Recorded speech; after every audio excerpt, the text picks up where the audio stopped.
Olá, meu nome é Daniel Baraúna e essa é a Escola Bíblica da Igreja Presbiteriana de Botafogo, mais especificamente a classe voltada para os adultos. Você que nos tem acompanhado tem observado que em 2023 nosso tema tem sido uma igreja que constrói pontes. Ao longo do mês de março, tivemos a oportunidade de aprender sobre uma igreja que constrói pontes no diálogo e na reflexão.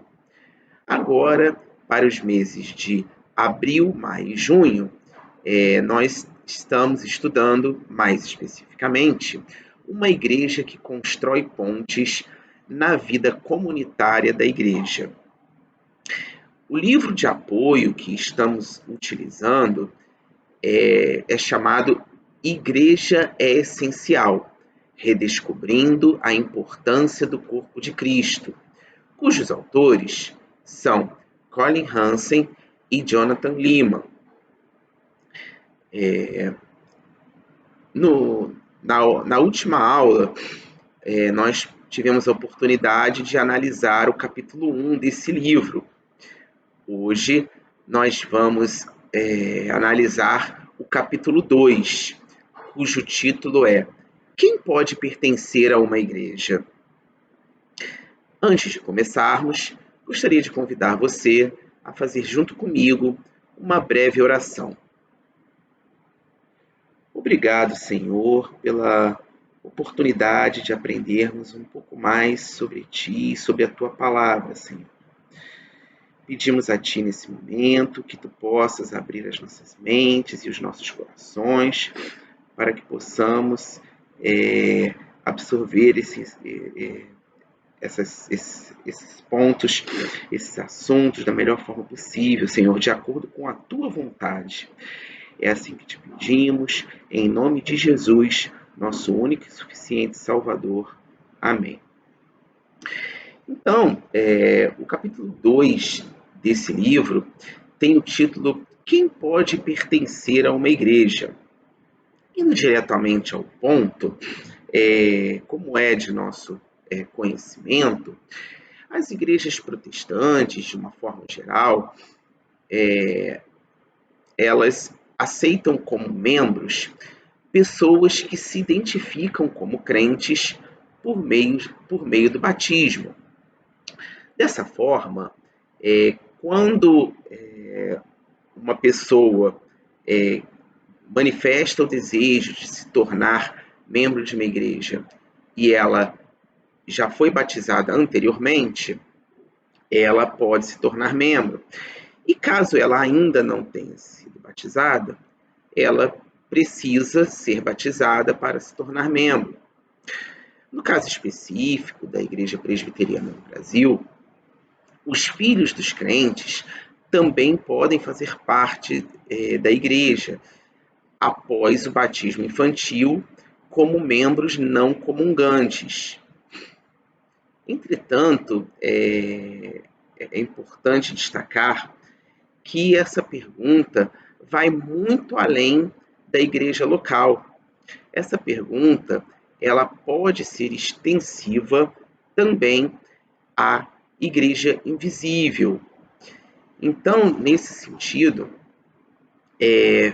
a gente amplia essa pergunta para quem pode pertencer à igreja invisível. É importante lembrar que a igreja invisível ela é composta por todos os eleitos, ou seja, aqueles que são verdadeiramente regenerados. Então, a igreja invisível também é conhecido pela expressão na Bíblia como o povo de Deus. E somente então aqueles que nasceram de novo, ou seja, os que foram convertidos, é que podem pertencer à igreja invisível. Então, vem a pergunta: por que é preciso nascer de novo para pertencer à igreja invisível? Porque quando nós nascemos, nós herdamos o pecado de nossos pais, que vem desde Adão e Eva. Então, precisamos ser salvos das consequências do pecado, que são a morte eterna e a separação de Deus, nosso Criador. Mas será que é possível fazer essa escolha, ou seja, escolher nascer de novo? Será que isso é possível? Bom, a igreja invisível, ela pode ser comparada a uma família espiritual. É isso que o autor desse capítulo, o presbítero Colin Hansen, destaca para nós. Ou seja, na família espiritual, nós só podemos fazer parte se nascermos nela ou se formos adotados. Então, como não é possível, né, nascer, não é possível escolher nascer ou ser adotado, também não é possível escolher nascer de novo. Entretanto, como é possível perceber, ao analisarmos um dos versículos mais famosos da Bíblia, que está escrito no Evangelho de João, capítulo 3, versículo 16, que eu vou ler para vocês, que diz: Porque Deus amou ao mundo de tal maneira que deu o seu Filho unigênito para que todo que nele crê não pereça, mas tenha a vida eterna. E eu destaco aqui a expressão Filho unigênito, ou seja, Jesus Cristo é o Filho único gerado, porém nós podemos ser adotados, conforme podemos ver na Epístola de Paulo aos Efésios, capítulo 1, versículo 5.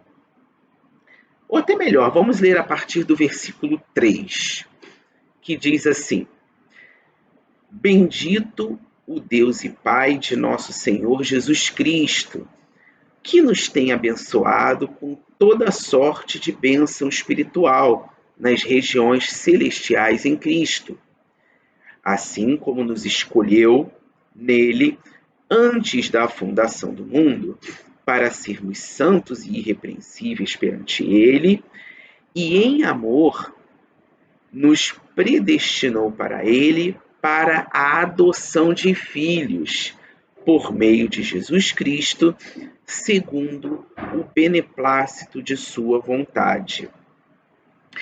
Então, podemos extrair da carta de Paulo aos Efésios, desse trecho, né, da carta de Paulo aos Efésios, que nós, apesar de não termos nascido na família espiritual, nós fomos adotados, ou seja, nós somos filhos adotivos nessa família. E o que acontece quando somos adotados? É importante entender que essa adoção nada mais é do que a conversão. Então, no momento que somos adotados ou convertidos, Deus nos concede o dom da fé em seu Filho e nos recebe na família espiritual. É importante lembrar, obviamente, que na família espiritual nós temos muitos irmãos. Ou, para ser mais específico, podemos analisar, e é isso que traz aqui esse capítulo para nós, como que é constituída a família espiritual. Para entendermos melhor a família espiritual, nós podemos ler o capítulo 8 da carta de Paulo aos Romanos, mais especificamente dos versículos 14 até o 17. E eu vou ler agora. Pois todos os que são guiados pelo Espírito de Deus são filhos de Deus, porque não recebestes o espírito de escravidão para viverdes outra vez atemorizados, mas recebestes o espírito de adoção, baseados no qual clamamos Abba, Pai. O próprio Espírito testifica com o nosso espírito que somos filhos de Deus. Ora, se somos filhos, somos também herdeiros, herdeiros de Deus e co-herdeiros com Cristo. Se com ele sofremos, também com ele seremos glorificados.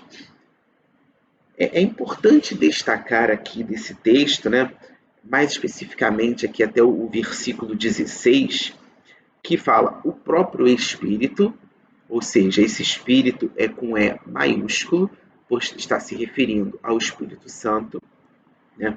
O próprio Espírito testifica com o nosso Espírito que somos filhos de Deus.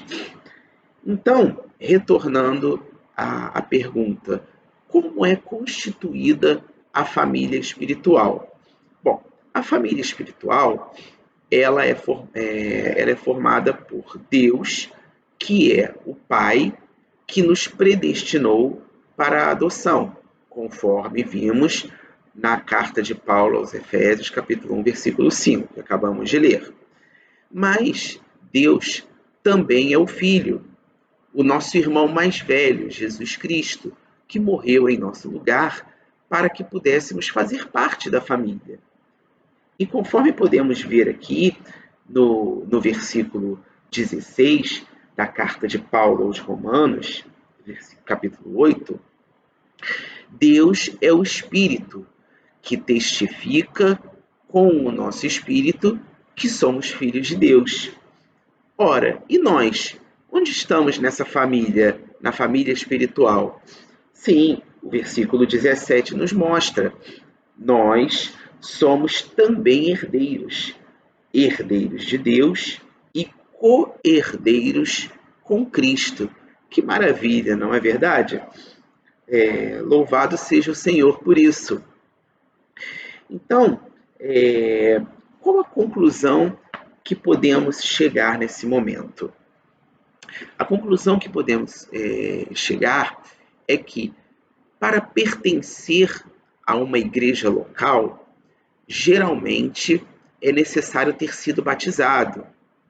Mas para pertencer à igreja invisível, ou seja, à família espiritual, é necessário nascer de novo, isto é, arrepender-se dos pecados e crer em Jesus. Então, antes de encerrarmos, eu gostaria de convidar vocês para novamente fazermos uma breve oração. Gratos somos a Ti, Senhor, por permitir que possamos, por adoção, fazer parte da família espiritual, Senhor. Somos eternamente gratos a Ti por isso. Obrigado, Senhor, também por ter permitido entender um pouco melhor, conhecer um pouco melhor esse conceito de igreja invisível e de família espiritual. Agradecemos a Ti, Senhor, em nome de Jesus, nosso único e suficiente Salvador. Amém.